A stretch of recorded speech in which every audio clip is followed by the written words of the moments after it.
Hello everyone, and thank you for joining today's Bible webinar. Today's webinar is entitled, If There Is No Mother. Jasmine, have you ever thought about this? What if there was no mothers? Not really. Moms have always been an essential part of our lives since birth, so no one really thinks about this at all. Right? That's why we asked some people to take a quick survey. The survey asked, what would life be like without your mom? And what do you think the world would be like without mothers? Ooh, I think that's a great idea.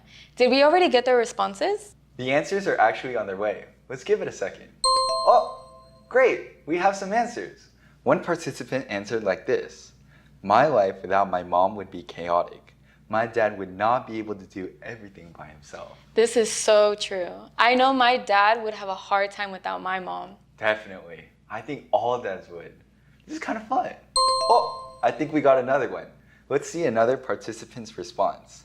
This person said, my life without my mom means I can never eat my favorite meals ever again. I think we can all relate to that one. For me, it would mean never having my mom's delicious salsa. For sure.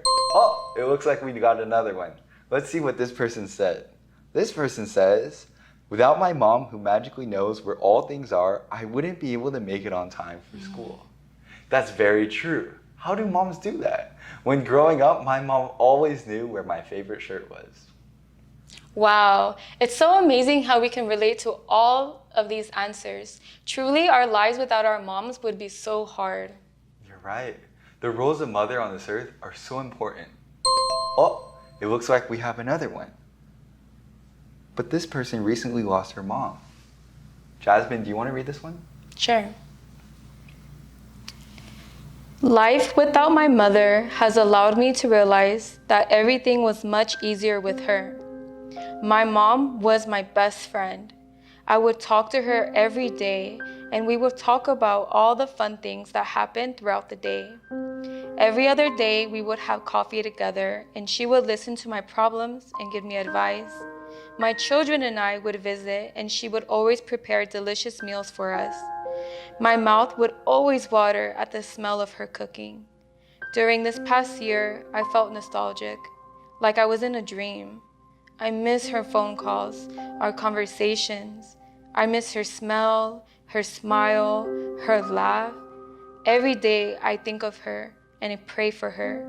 Now I realize how much I love my mom, and I miss her so much. She is my whole world. Through her message, we can truly realize the importance of our mothers. Then how about our audience today? Without your mom, what would your life be like? In actuality, we will not be able to be here today. The world without the unconditional and warm love of mothers would feel lonelier and colder. I think our first happy moments in life have the face of our mothers in it. Wow, that was powerful. Let's lighten the mood up with a joke, shall we? Here's one. Do you know why there are no living creatures on Mars, Jupiter, and other planets in our solar system? I'm not sure. Is it because there is no water, oxygen, and other elements that are needed for life? I guess that does play a part, but that's not the right answer. The answer? There are no mothers on Mars or Jupiter. I mean, while it may not be the scientific explanation of why you are right, mothers are life givers after all, and without mothers, there is no life. That is so true. Today's webinar will give you a more thorough understanding about how important mothers are. Did you know that there's a biological reason that shows why mothers are essential for life to exist? Oh, really? What is it? Have you ever heard about mitochondria? I think I've heard about it in my biology class. Mitochondria is a powerhouse of the cell, but I don't remember it well. Can you remind me of what it is? Of course. First, it's important to understand about cells. Cells are considered as the most basic building blocks for all living things. There are many parts of the cell, but the part of the cell that we are looking at now is mitochondria. Mitochondria has many functions. They convert the food we eat into energy, which supports vital functions through a process called cellular respiration.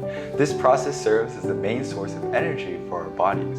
Mitochondria also destroys old or broken cells. Unless the mitochondria does this, old or broken cells can lead to cancer. In addition, mitochondria stores calcium, which is necessary for muscle function, formation of bone and teeth, normal functioning of enzymes, blood clotting, and heart rhythm. Furthermore, when we get cold, mitochondria generates heat, which is known as non-shivering thermogenesis. Then what if the mitochondria becomes diseased? That's known as mitochondrial disease. The consequences include loss of muscle coordination, problems with vision, learning disabilities, heart, liver, or kidney disease, neurological problems such as dementia, bipolar disorder, or Parkinson's disease. Oh no, what if the mitochondria completely disappears? Oh no, that's actually the worst. We wouldn't be able to live. Wow, we can really understand how important it is. In fact, do you know who we inherit our mitochondria from? No, please tell me. It only comes from our mothers. This happens at birth. So literally, a life without mothers is no life at all. Exactly. Just as in this world, the role of a mother is essential for our survival, the Bible clearly testifies that our spiritual mother is vital for the survival of our soul. Let's confirm this through the Bible. Revelation chapter 22, verse 17. The Spirit and the bride say, "Come," and let him who hears say, "Come." Whoever is thirsty, let him come, and whoever wishes, let him take the free gift of the water of life. The Spirit and the bride play an essential role for our souls, calling out to us to receive the water of life, namely eternal life and salvation. Let us see who the bride is by going to the previous chapter. Revelation chapter 21, verse 9 through 10.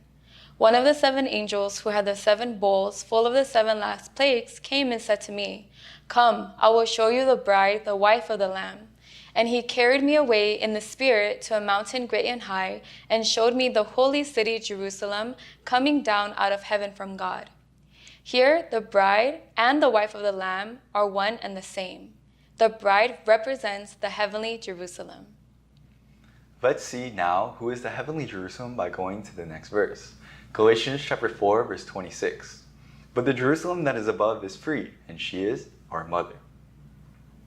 Putting the verses together, we can see that the heavenly Jerusalem is our spiritual life giver, namely our heavenly mother. Wow, then does this mean that we have our father and mother in heaven? That's correct. As you can see from the verses we read before, the Spirit and the bride represent our heavenly parents who give us eternal life together in the last days. This means that all throughout the universe, including in the heavenly realm, our heavenly mother exists as the source of spiritual life for our children. We can verify this through a couple more verses in the Bible. Let's go to Genesis chapter 1. Genesis chapter 1, verse 26. Then God said, "Let us make mankind in our image, in our likeness, so that they may rule over the fish in the sea and the birds in the sky, over the livestock and all the wild animals, and over all the creatures that move along the ground." Here, God did not say, "Let me make man in my own image and my own likeness." But instead, God uses the plural form to say, "in our image and in our likeness." Then why did God speak in the plural form? Let's see the next verse. Genesis chapter 1, verse 27. So God created mankind in his own image. In the image of God, he created them. Male and female, he created them. As you can see, when God created mankind in his own image and likeness, he produced 2 images, male and female. This means that God also has 2 images, a male image and a female image. We call the male image of God, God the Father. Then what should we call the female image? God the mother? Is that why God said, "Let us make man in our image"? Correct. The female image of God and life giver of our soul is Heavenly Mother. Wow, this is just mind-blowing. I agree. Mothers are truly the synonym for life in the universe. In summary, based on what we learned from today's webinar, what is the answer to our survey question? What would life be like without your mother? From a scientific standpoint, life would be impossible. From a biblical standpoint, since Heavenly Mother is the source of eternal life, without Heavenly Mother, life wouldn't be possible either. Mothers are truly a wonderful blessing. Absolutely. Thank you everyone once again for joining tonight's Bible webinar, If There Is No Mother. We hope this subject sparked your interest in the amazing content of the Bible, and we hope to see you during the next one. Bye.